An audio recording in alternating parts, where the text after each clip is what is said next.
বন্ধুরা, কয়েকদিন বাদ থাকার পর আবার নতুন বই নিয়ে আপনাদের সামনে উপস্থিত হতে বসেছি।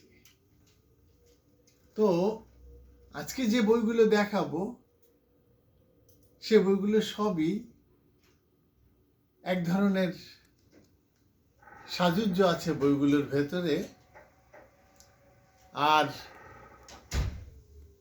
তাদের ভিতরে কিছু বই আছে সেগুলো আগে প্রকাশিত, কিন্তু তারপরে যে বই পড়া হয়নি সে বই তো আসলে নতুন। সামনে আমাদের ঢাকার অমর একুশে বইমেলা, তারপরে রয়েছে কলকাতায় আন্তর্জাতিক গ্রন্থমেলা। তো এই দুই মেলাকে উদ্দেশ্য করে আমার এই বই নিয়ে কাজ। আজকে যতগুলো বই দেখাবো আপনারা ইতিমধ্যে বুঝতে পেরেছেন যে বইগুলো সব মহাভারতের বিভিন্ন চরিত্র, সেই চরিত্রকে নিয়ে রচিত উপন্যাস।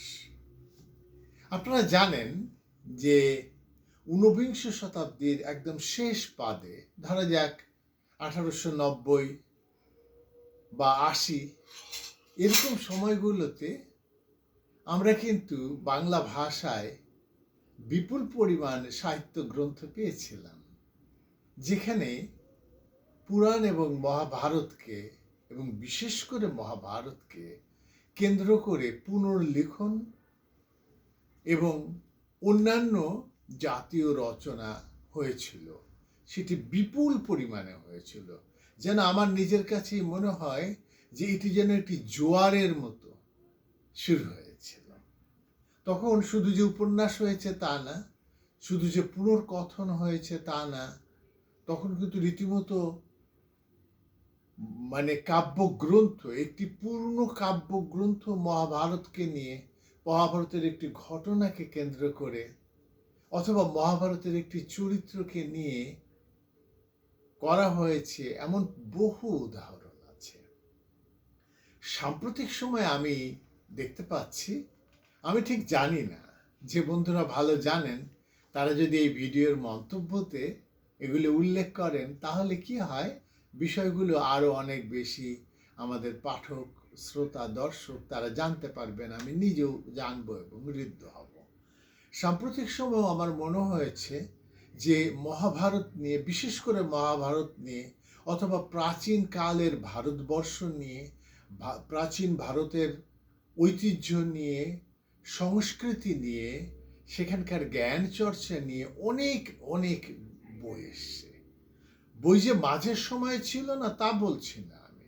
আমরা এর আগের একটা ভিডিওতে বলছিলাম, ধরুন বুদ্ধদেব বসুর কথা, বুদ্ধদেব বসুর স্ত্রীর যে বই মহাভারতের মহারণ্যে, সেই তার যে বই সেটির কথা।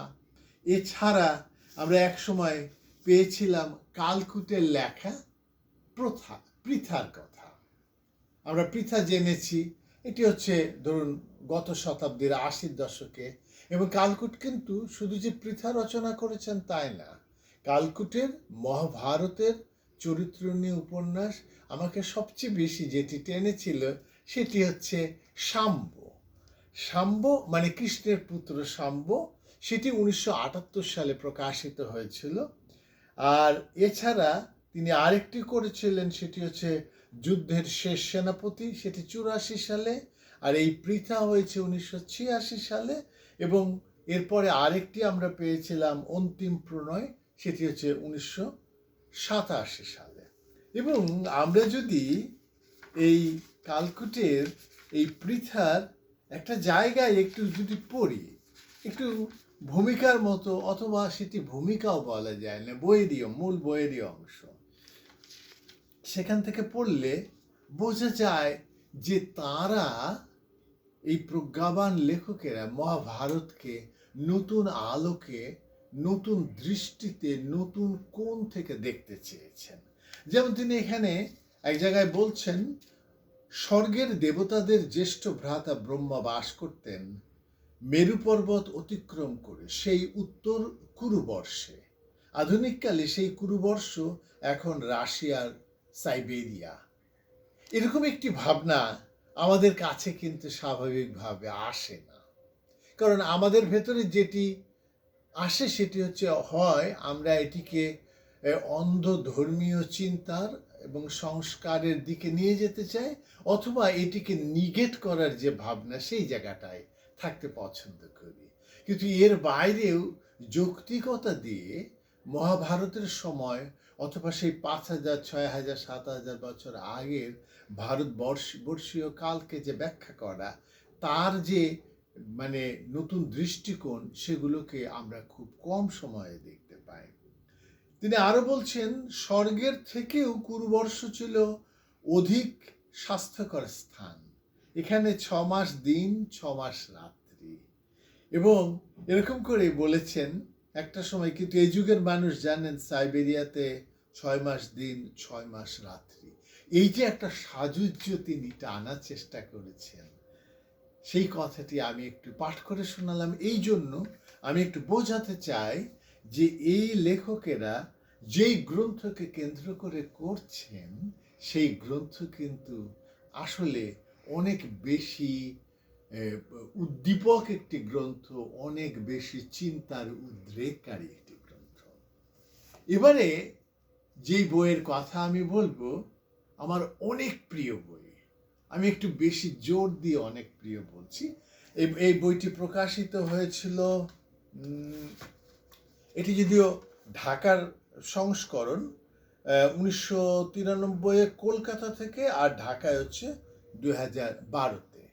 তো আমি এটি প্রথমে বাংলা পড়িনি, আমি প্রথমে এটি পড়েছিলাম, বোধ করি, আমার ঠিক মনে পড়ছে না, সেটি হচ্ছে আমি পড়েছিলাম, এই গ্রন্থটি অনুবাদ করেছেন ব্যাস, শাহজাদ ফিরদাউস লেখক।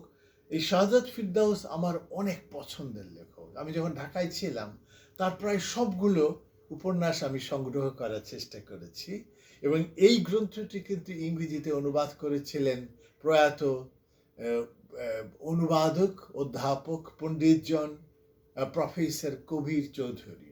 এবং অসামান্য সেই অনুবাদ গ্রন্থটি নিয়ে আমি কিন্তু ডেইলি স্টারে একটি বড় করে একটি লেখা প্রকাশ করেছিলাম। এই ব্যাস আমার কাছে খুব ভালো লেগেছে। এই যে ব্যাসের বাবা, সেখান থেকে ব্যাস এলেন, এবং ব্যাসের সাথে ব্যাসের মার যে সম্পর্ক, এই সব কিছুকে নিয়ে তিনি যে একটি মানে মানুষ ব্যাসকে নির্মাণ করেছেন, এইটি আমার কাছে অনেক আকর্ষণের বিষয় ছিল। আর খুবই সাম্প্রতিক সময়ে যাদের বইগুলো আমি জোগাড় করতে সক্ষম হয়েছি, তাদের বইগুলো একটু আপনাদেরকে দেখাই। যেমন আমার অনেক পছন্দের একজন লেখক সমীরণ দাস। এর আগের দিনও একটা ভিডিওতে বলেছিলাম যে সমীরণ কিন্তু অনেকগুলো জীবনীমূলক উপন্যাস লিখেছেন।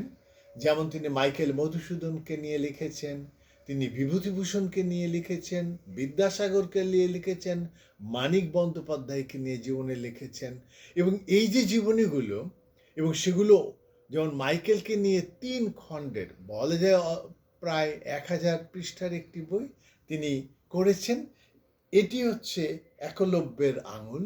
আপনারা জানেন মহাভারতের সে একলব্য দ্রোণাচার্যের শিষ্য, যেই দ্রোণাচার্য তার কাছে খুবই অন্যায়ভাবে পরীক্ষা চেয়েছিলেন, গুরুর প্রতি শিষ্যের যে আনুগত্য, সেই আনুগত্যের পরীক্ষা।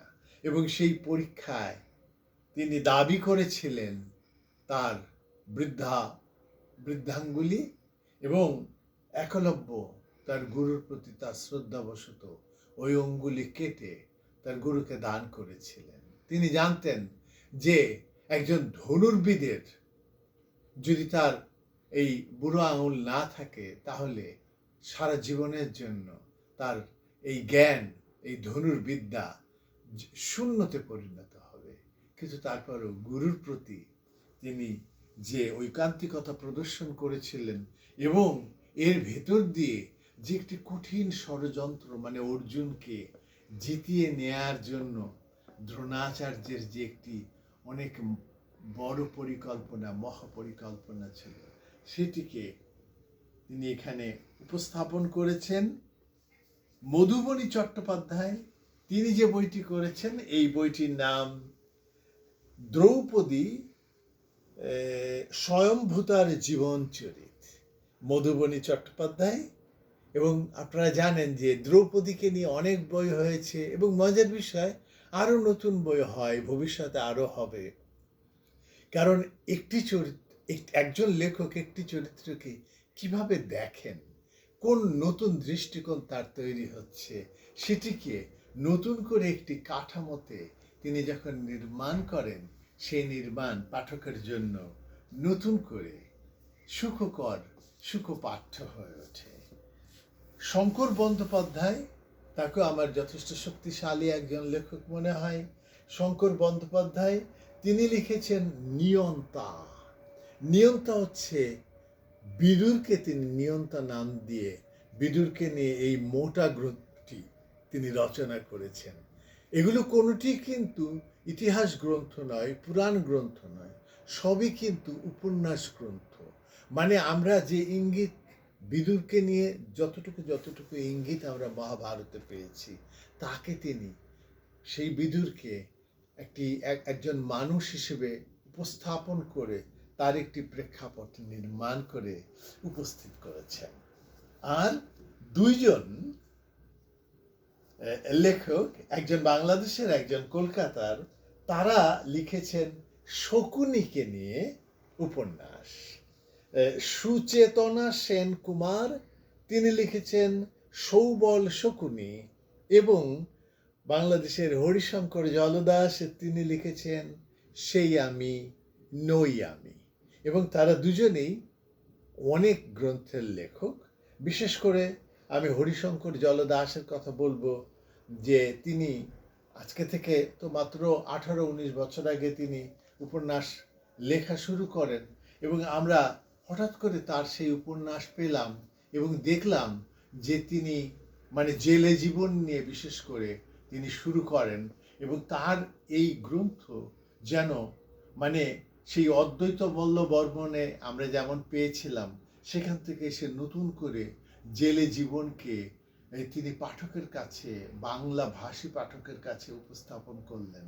এবং সেই হরিশঙ্কর জলদাস, তার ভেতরে যে মানে উপন্যাস নির্মাণে যে প্রতিভা, সেই প্রতিভা তিনি ভীষণ করে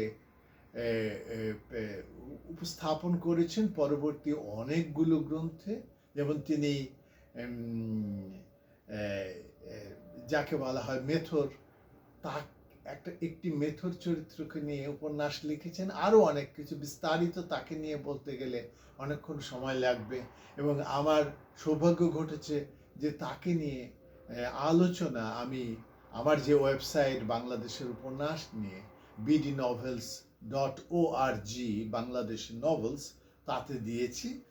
আর সুচেতনা সেন কুমার তিনিও একজন শক্তিশালী লেখক, এবং তারা যে শকুনিকে নিয়ে, এই জায়গাটা একটি মজার বিষয়, যে শকুনিকে আমরা সহজভাবে একরকম করে দেখি, কুটিল হিসেবে দেখি, একটি ইভিল পাওয়ার হিসেবে দেখি, সেই ইভিল পাওয়ার শকুনির ভেতরে কিন্তু অনেক রকম কার্যকারণ খুঁজে পেতে পারেন একজন লেখক। এবং আমাদের এই লেখকেরা, তারা এই যে এতগুলো গ্রন্থ লিখেছেন, যেগুলো সবই জীবনীমূলক উপন্যাস, সেগুলো আমি জোগাড় করে আপনাদেরকে দেখাতে পারলাম। এটি আমার জন্য অনেক আনন্দের। সবাই ভালো থাকবেন, আমার জন্য শুভকামনা।